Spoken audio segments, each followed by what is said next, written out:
अभी मैं social media पर देख रहा था, फेसबुक पर किसी ने लिखा था ब्रेकिंग न्यूज, दोपहर के 3 बज गए, अब तक बिहार में एक भी पुल नहीं गिरा। पलायन होता है बिहार से, मजदूरों की फैक्ट्री बन गया है बिहार, है ना। ट्रेन में भर भर के मजदूर जाते हैं, कोई पंजाब में मजदूरी कर रहा है, कोई हावड़ा में कुली बन गया है, कोई दिल्ली में रिक्शा खींच रहा है, कोई बम्बई में मार खा रहा है। तो अगर बिहार का पिछड़ापन हुआ है तो उसकी सबसे बड़ी वजह है जनसंख्या विस्फोट। ये विशेष राज्य का दर्जा, देखिए सब कुछ नहीं मिलने वाला है। अभी मांझी, जीतन राम मांझी, जो खुद केंद्र में मंत्री हैं, एनडीए के ही हैं, उन्होंने कहा कि पत्थर पर भी सर पटक लीजिए, आपको विशेष राज्य का दर्जा नहीं मिलने वाला। ये कोई विपक्ष के सांसद का बयान नहीं है, ये बिहार के एक पूर्व मुख्यमंत्री और वर्तमान केंद्रीय मंत्री का बयान है। परिवार नियोजन कराते नहीं हैं, एक बेटा के इंतजार में 17 बेटियां जब तक नहीं पैदा हो तो फिर बिहारी किस बात का। को याद होगा, दर्शकों को याद होगा, कुछ मुझे लगता है 2015 के विधानसभा चुनाव में मोदी जी गांधी मैदान आए थे, उनका एक बड़ा ये हुआ था, कितना चाहिए आपको, कितना चाहिए आपको, 1 लाख 2 लाख 3 लाख, एकदम ऐसे करते हुए मोदी जी जानते 1.25 लाख करोड़ के कटाक्ष भी आया था। लालू ने उनकी नकल भी की थी लालू की नकल, वो वीडियो भी बहुत वायरल हुआ था कि क्या चाहिए क्या चाहिए। तो ये क्या हुआ, वो 15 की बात हुई, 24 आपको 9 साल में कुछ फर्क दिखाई दे रहा है। देखिए सब जुमलेबाजी है, हवाबाजी है, कुछ नहीं होना है। मेरा ये कहना है कि छोड़ दीजिए, विशेष राज्य दर्जा मत दीजिए, विशेष पैकेज भी मत दीजिए, दर्जा मत दीजिए, विशेष पैकेज भी मत दीजिए, बस भ्रष्टाचार पर रोक लगा दीजिए। भ्रष्टाचार पर रोक लगा दीजिए तो बिहार का बहुत हद तक, ये मैं नहीं कह रहा हूं कि बिहार स्विट्जरलैंड बन जाएगा, लेकिन बहुत हद तक काया पलट हो जाएगा। दोस्तों नमस्कार, बहुत स्वागत है आपका चौकस भारत में। मैं आपका दोस्त ब्रजेंद्र। देखिए बिहार विधानसभा चुनाव को अब चंद महीने ही रह गए हैं। चुनाव के जो मुद्दे होते हैं वो बड़े ही मायने रखते हैं, चुनाव के समय में भी और चुनाव के बाद में भी। यानी जब परिणाम आ जाता है तब भी जो मुद्दे हैं, चुनाव के दौरान जो मुद्दे रहे हैं वो हावी होते दिखते हैं। इस बार कई मुद्दे सामने आ रहे हैं। अगर रोजी रोजगार की बात करें तो वो मुद्दा, विशेष राज्य का दर्जा बिहार को मिलने का मुद्दा, और किसानों के जो मुद्दे हैं वो भी हावी होते दिख रहा है। तो चलिए हम इनमें से एक मुद्दा जो बहुत ही अहम महत्व रख रहा है, अहमता रखता है, वो मुद्दा है विशेष राज्य का। हम उस पर चर्चा करेंगे और इसी बात पे चर्चा करने के लिए आज हमारा साथ दे रहे हैं एक्स IPS अमिताभ दास सर, विशेष राज्य का दर्जा जो उसकी जो मांग है वो कई वर्षों से नीतीश कुमार जी किए जा रहे हैं। अब तो सत्ता में है, उनका गठबंधन है। दूसरी बात ये कि सत्ता में जो व्यक्ति है वो अब ये भी बयान आ रहा है उनके तरफ से भी कि भाई पत्थर पे सिर पटकने से क्या होगा, वही होगा जो उनके मंजूर में होगा। तो अब क्या लग रहा है सर, ये जो विशेष राज्य का दर्जा है या विशेष पैकेज जो मिलना होता है वो कितना मायने रखता है, और क्या जो मिला है पैकेज उसमें जो खर्च। देखिए ये जो विशेष राज्य का दर्जा एक बिल्कुल फालतू मांग है, राजनीतिक नौटंकी है, और एक आप बता सकते हैं शगुफा है कि कुछ शगुफा छोड़े रही है हवा में और जनता का ध्यान भटकाए रही है। पैसा मिल रहा है आपको, हजारों, कितना भी कम हो, बिहार का बजट आज भी हजारों करोड़ का होता है, उसमें इतना भ्रष्टाचार है, इतनी लूट है कि सुबह कि हर दिन बिहार में 5 पुल गिर रहे हैं, है ना, गिर रहे हैं ना। अब तो मजाक बन गया है बिहार में पुल का।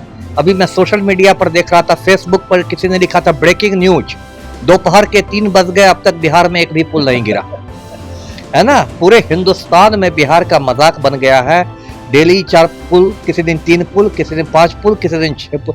तो ये जो भ्रष्टाचार है इस पर तो पलटू राम रोक लगाने वाले नहीं है। आज तक मैंने नहीं सुना कि इतने सारे जो पुल गिर गए, बह गए, क्या किसी निर्माण एजेंसी पर कोई कार्रवाई हुई, क्या किसी निर्माण एजेंसी को आपने काली सूची में रखा, ब्लैकलिस्ट किया, क्या किसी ठेकेदार को जेल भेजा आपने, किसी अधिकारी को जेल भेजा, किसी भ्रष्ट इंजीनियर को जेल भेजा, आज तक हमने नहीं सुना। तो जो हजारों करोड़ खर्च हो रहा है उसमें पूरे बिहार में, जिसको मैं टेंडर माफिया कहता हूँ, टेंडर माफिया इतना सक्रिय है कि 200 करोड़ का पुल बनेगा तो 1000 करोड़ खजाना से निकलेगा, और जो ये 800 करोड़ होगा वो सारे लोगों में बंदर बांट, है ना, कद्दू कटेगा तो सबको बटेगा। उसमें मंत्री से लेके संतरी तक का हिस्सा होता है और ये व्यवस्थित तरीके से होता है। ऐसे बिहार में लूट खसोट का राज है, और ज्यादा जब घोटाला होने लगता है तो विभाग में आग ही लगवा दी जाती है। दर्शकों को याद होगा, अभी पिछले साल बेरी रोड पर विश्वेश्वरैया भवन है पटना में, उसको मिनी सचिवालय भी कहते हैं, उसमें आग लग गई 4थी मंजिल पर। सारी फाइलें जल के स्वाहा हो गई।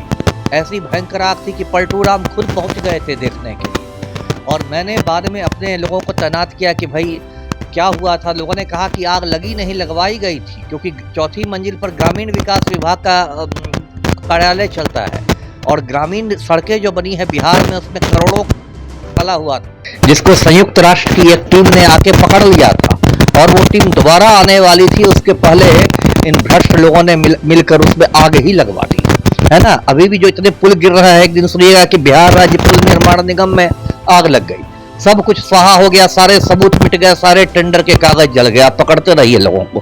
तो ये विशेष राज्य विशेष ये लोग क्या करते हैं, ये लोग दूसरे पर फेंकना चाहते हैं कि देखिए अगले जो 25 अभी मुख्यमंत्री को 19वां साल हो रहा है मुख्यमंत्री बने। 19 साल बहुत होता है काम करने के लिए, 19 साल कम नहीं होता है। 19 साल में छोटा बच्चा बड़ा होकर मतदाता बन जाता है। 19 साल पहले जिस बच्चे का जन्म हुआ होगा ना, वो 25 के चुनाव में वो मतदाता हुआ। ये कम नहीं समय होता है। और तभी भी हर दिन आपके 5 पुल बह रहे हैं। अब विशेष राज्य, अब तो मजाक चल रहा है, सोशल मीडिया पर लोग लिख रहे हैं कि बिहार को विशेष राज्य का दर्जा नहीं, विशेष सीमेंट चाहिए। लोग पलटू राम से कह रहे हैं कि कुछ सीमेंट की गुणवत्ता बढ़ाइए। जो खाली थोड़ा सा सीमेंट और इतना सारा बालू देके जो आपका पुल बन जाता है और सारे भ्रष्ट नेता अधिकारी बंदर बांट करते हैं, पहले उसको रोक लगाइए। तो वो तो रोक लगाने की औकात नहीं है, क्योंकि पूरी बिहार प्रशासन माफिया की मोहताज है। चुनाव की खर्च इन्हीं माफिया से देती है। खुद पलटू राम माफिया की कठपुतली है। तो विशेष राज्य का दर्जा, देखिए मैं दर्शकों को बताता हूँ, बिहार को तो मतलब कुदरत नहीं, प्रकृति ने ही विशेष राज्य का दर्जा दिया है ना। बिहार की मिट्टी जो इतनी उपजाऊ है, जो दुनिया में सबसे उपजाऊ मिट्टियों में से एक है बिहार की मिट्टी। और बिहार यदि चाहता तो पूरी दुनिया को पूरी दुनिया नहीं तो कम से कम पूरे हिंदुस्तान को तो फलाहार करा सकता था। बिहार चाहता तो पूरे हिंदुस्तान को दरभंगा का आम खिला सकता था, मुजफ्फरपुर की लीची खिला सकता था, हाजीपुर के किले खिला सकता था। पूरे हिंदुस्तान को बिहार फलाहार करा देता। लेकिन यहाँ के अभागे लोग हैं, बिहार के लोग परिवार नियोजन कराते नहीं हैं। एक बेटा के इंतजार में 17 बेटियां जब तक नहीं पैदा हो तो फिर बिहारी किस बात का। और इतनी आबादी बढ़ गई है, अब तो 13 करोड़ से 14 करोड़ आबादी होने वाली है। दुनिया में बहुत कम देश ऐसे हैं जिसकी आबादी बिहार से ज्यादा है, जबकि एक प्रदेश है कि बिहार के लोग बिल्कुल मतलब आप क्या समझ गए, बस पलायन होता है बिहार से। मजदूरों की फैक्ट्री बन गया है बिहार, है ना। ट्रेन में भर भर के मजदूर जाते हैं, कोई पंजाब में मजदूरी कर रहा है, कोई हावड़ा में कुली बन गया है, कोई दिल्ली में रिक्शा खींच रहा है, कोई बंबई में मार खा रहा है। तो अगर बिहार का पिछड़ापन हुआ है तो उसकी सबसे बड़ी वजह है जनसंख्या विस्फोट, जिस पर कोई चर्चा नहीं होती। चर्चा होती भी है, गिरिराज सिंह जैसे लोग चर्चा करते भी है तो उसको सांप्रदायिक रंग देके करते हैं, मुसलमानों पर हमला करने के लिए करते हैं, है ना। तो उस पर तो पलटू राम की कोई नीति नहीं है। ये विशेष राज्य का दर्जा, देखिए सब कुछ नहीं मिलने वाला है। अभी मांझी, जीतन राम मांझी जो खुद केंद्र में मंत्री हैं, एनडीए के ही हैं, उन्होंने कहा कि पत्थर पर भी सर पटक लीजिए, आपको विशेष राज्य का दर्जा नहीं मिलने वाला। ये कोई विपक्ष के सांसद का बयान नहीं है, ये बिहार के एक पूर्व मुख्यमंत्री और वर्तमान केंद्रीय मंत्री का बयान है। क्योंकि देखिए बात समझनी चाहिए, देश में लगभग 30 राज्य हैं और यदि किसी एक राज्य को विशेष राज्य का दर्जा, मान लीजिए आज मोदी की सरकार दे दे बिहार को, फिर आंध्र प्रदेश से हल्ला शुरू हो जाएगा, नायडू हल्ला करेंगे, फिर तमिलनाडु से हल्ला होगा, तो एक बिड़नी का खोता हो जाएगा ना। तो इसलिए विशेष राज्य का दर्जा मिलने वाला नहीं, आप कितना भी हंगामा कर लीजिए। विशेष पैकेज की क्या स्थिति है? विशेष पैकेज ही मोर और लेस वही होता। आपको याद होगा, दर्शकों को याद होगा, कुछ मुझे लगता है 2015 के विधानसभा चुनाव में मोदी जी गांधी मैदान आए थे, उनका एक बड़ा ये हुआ था, कितना चाहिए आपको, कितना चाहिए आपको, 1 लाख 2 लाख 3 लाख, एकदम ऐसे करते हुए मोदी जी जानते 1.25 लाख करोड़ के पैकेज। कटाक्ष भी आया था, लालू ने उनकी नकल भी की थी लालू की नकल, वो वीडियो भी बहुत वायरल हुआ था कि क्या चाहिए क्या चाहिए। तो ये क्या हुआ, वो 15 की बात हुई, 24 आपको 9 साल में कुछ फर्क दिखाई दे रहा है। देखिए सब जुमलेबाजी है, हवाबाजी है, कुछ नहीं होना है। मेरा ये कहना है कि छोड़ दीजिए विशेष राज्य दर्जा मत दीजिए, विशेष पैकेज भी मत दीजिए, बस भ्रष्टाचार पर रोक लगा दीजिए। भ्रष्टाचार पर रोक लगा दीजिए तो बिहार का बहुत हद तक, ये मैं नहीं कह रहा हूं कि बिहार स्विट्जरलैंड बन जाएगा, लेकिन बहुत हद तक काया पलट हो जाएगा। ये भी बात सर सामने आ रही है कि पैसे जो मिलते हैं केंद्र से, तो इसमें इनको लगाने जो पड़ता है, हिस्सेदारी जो होती है वो उतना लगा नहीं पाते हैं, इनके पास रेवेन्यू है नहीं, और उसके बावजूद वो पैसा जो है वो केंद्र को वापस हो जाता है। तो अब विशेष पैकेज भी मिले तो सरकार करे। वही मैंने कहा कहा कि यहाँ सब पूरी व्यवस्था ध्वस्त हो गई है। देखिए बहुत सारी केंद्र की योजना है, जैसे केंद्र कहती है कि ठीक है 50% राज्य सरकार खर्च करे, 50% हम देंगे, है ना, लेकिन आपके पास 50% खर्च करने के लिए भी नहीं है। और उसका ये नतीजा होता है कि जब मार्च के आखिर में जब वित्तीय वर्ष खत्म होने लगता है, तब आप सारा फंड को सरेंडर कर देते हैं, सारा फंड वो लौट जाता है। नए वित्त वर्ष में फिर नया हिसाब किताब शुरू होता है, तो 31 मार्च तक जो खत्म नहीं होता है, जो खर्च नहीं होता है, वो सरकारी राशि सरेंडर हो जाती है, लौट जाती है। तो ये क्या मजाक हो रहा है। देखिए ये सब शगुफा है, ये लोग पब्लिक को उलझाए रखना चाहते हैं बातों में, है ना। अभी पलटू राम को ही देखिए, आप एकदम विधि व्यवस्था पर उच्च स्तरीय बैठक हो रही है। क्या उच्च स्तरीय बैठक होगी? 50 बार उच्च स्तरीय बैठक पहले भी हो गई, उससे कुछ विधि व्यवस्था सुधरने वाली है क्या?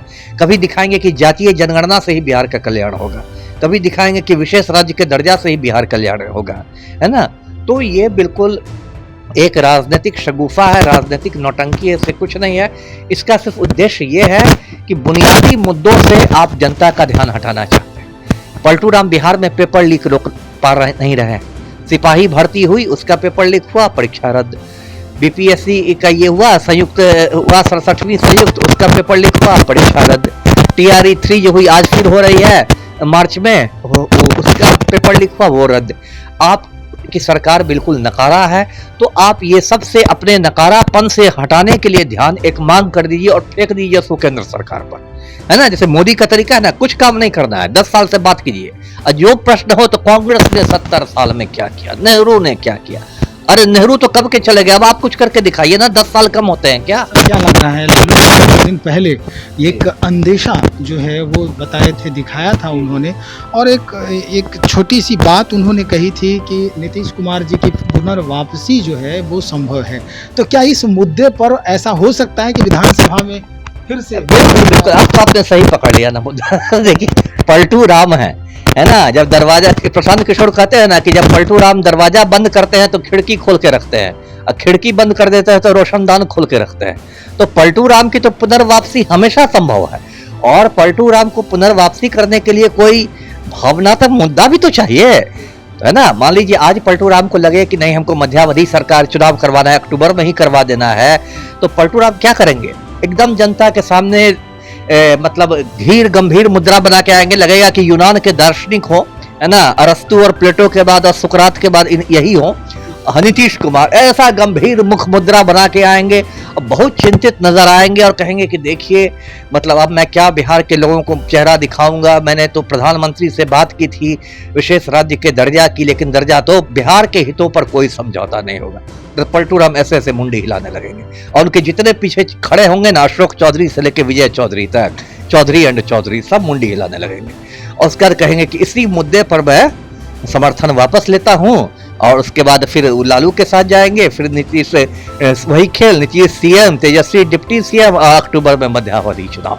अब मुद्दा होगा कि बिहार को विशेष राज्य का दर्जा नहीं मिला। बहुत शुक्रिया जानकारी। जनता को समझना चाहिए, जनता को इस बात को भली भांति समझना चाहिए कि राजनेता जो होते हैं वो अक्सर हमें किस तरह से बरगलाते रहते हैं, सच्चाई क्या है, कितने जो रकम है वो केंद्र से सहायता के रूप में कहें या फिर ये हिस्सेदारी के रूप में कहें वो मिलती है अपने राज्य को, और उसके बाद उसका इम्प्लीमेंट कहाँ कहाँ होता है, कैसे कैसे खर्च होता है, ये हर व्यक्ति को जानने का अधिकार है।